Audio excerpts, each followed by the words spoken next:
And don't forgive me, little darling, while I'm growing old and gray. Just a little thought before I'm going far away.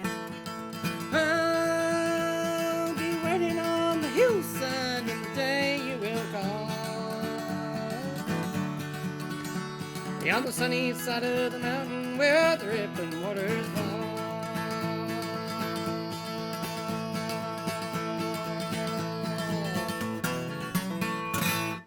All right, everybody. Welcome to the YouTube channel of Noah John and Ringing Iron. I'm Noah John, and today we're talking about country and bluegrass, which is a genre which I have been thinking about for a very long time. Kind of invented-ish, I suppose. Other people have done similar stuff to it, but I think I'm the first one to really give it a name and say, hey, this is the genre we're doing. So country bluegrass, more specifically outlaw country and bluegrass, but for the sake of shortness of name, we call it country bluegrass music. So what is this music that we're doing? Where did it come from? You know, where is it going? So I started the band in 2016. Before that, you know, I was in another band, my first band. I joined it at 16. Yeah, okay. And before that, I was learning instruments and learning how to play and sing. Always loved singing and always liked folk music. My mom, you know, would listen to John Denver, and she played a little bit of guitar and would sing. And you know, so that was a big influence on me. And our neighbor just happened to be from Kentucky. So she heard me singing kind of these bluegrass-esque songs and just to myself. And she's like, oh, you like country music, huh? I'm like, well, I guess so. And she basically said, hey, you guys should go down to Kentucky. There's this really traditional bluegrass festival. And I think Noah would learn a lot going there. So my parents took me down there. Super traditional bluegrass festival at Jerusalem Ridge, which is the birthplace of Bill Monroe. Who's the father of bluegrass, for those of you who know that. And it was a great experience for me. I learned a lot. So that's where the bluegrass thing came from. Just traditional, super straightforward bluegrass, like the song that we open with. Super traditional bluegrass song. Fantastic. Love that type of drive, that rhythm. I just fell in love with it. I just fell in love with it and was decided that, hey, this is what I want to play. This is what I want to do.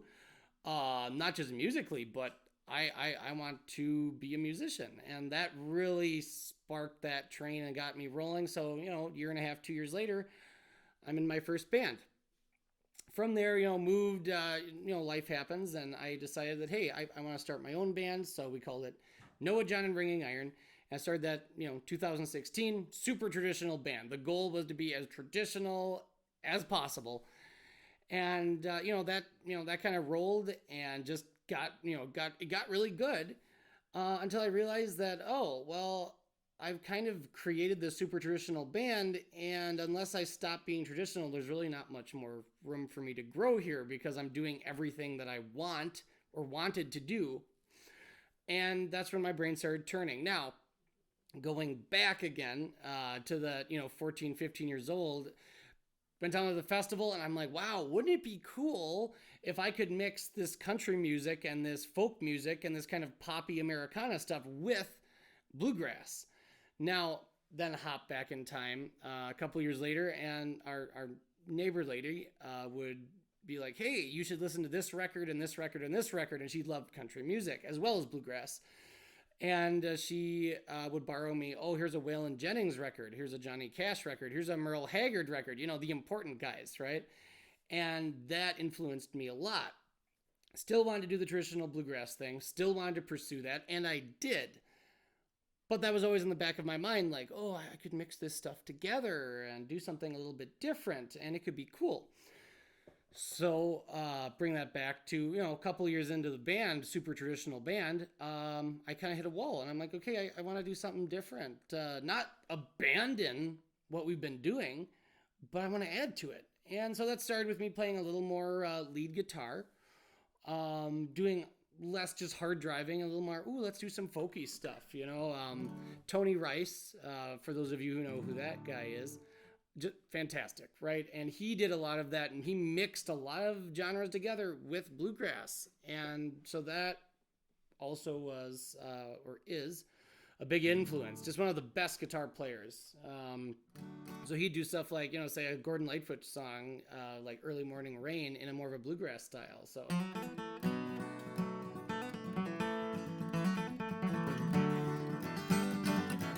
In the early morning rain, dollar in my hand, aching in my heart, and my pockets full of sand. I'm a long way from home, and I miss my loved ones so. In the early morning rain, no place to go. And so stuff like that started, you know, implementing more of that style to the traditional bluegrass sound. And from there, and we just kept pushing it and doing stuff. And then, okay, well, now let's plug in our instruments of playing into mics. And then, of course, that starts leading to, oh, I can get pedals and I can start using this and that. And it sounds cool. And, you know, always loved country music too. So then we started doing, oh, let's throw in some George Jones or some Waylon Jennings. And on top of that, you start doing lots of songwriting on top of it. And the last record we came out with, which was The Simple Things, really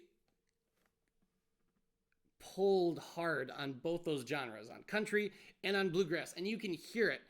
You can listen to that record on Spotify and iTunes. You can also order a copy from me, and you can just email.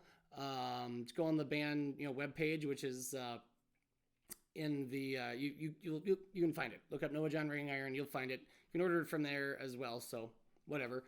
But if you listen to that record, you hear a lot of these influences that I'm talking about, kind of conjoining here. Very bluegrass, but yeah, there's this little hint of country in there, which is like, you know.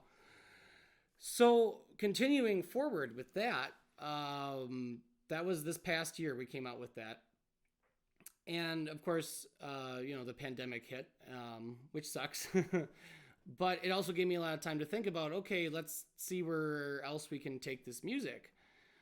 So continue doing a lot of songwriting. And now we've added a drummer to the band, which we never did that before. We had a cajon, but not a full drum kit. So that's a big step.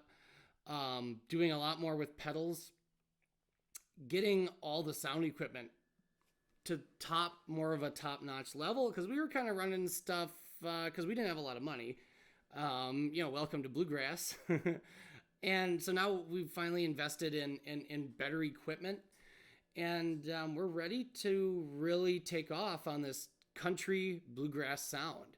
And in the next couple months, you'll be hearing some new material coming out from the band, and it's going to be a really exciting time. So that's the history of the band, you know, country bluegrass. I'll be coming out with videos, try to do a video every week. And we'll be doing stuff not just on, you know, songs, but also, hey, band life, the band vehicle, trailers, camping. I'll do some snapshots of us at festivals that are, you know, going to be coming out soon. And this is going to be a fun time. I'm new to social media, this type of social media stuff.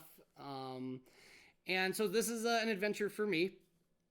And I hope you guys hop on board and enjoy it as much as I am enjoying this now. And there's going to be a lot more of this. It's going to get way better.